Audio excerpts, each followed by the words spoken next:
The staff system serves as a framework for all written music. A note represents a specific pitch, and a pitch is a perceived frequency of a sound.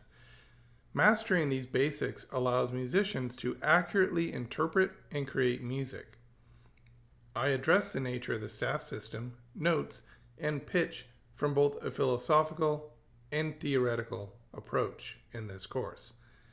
So let's just talk a moment about the difference between a note and a pitch so that you fully understand this concept. A note is something written, something that you can see. Like you can see that there is a note B written on a staff system. So the staff system, it has these 5 lines and 4 spaces that make it easy for you to identify pitches based on their location.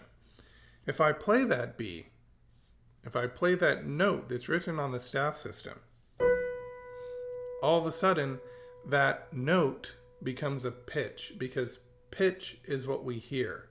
A note is what we see. So that's a very important distinction. Often musicians will use these terms interchangeably, but the basic idea here is that a note is what is written down and a pitch is what we actually hear. That would be the correct usage of the two terms.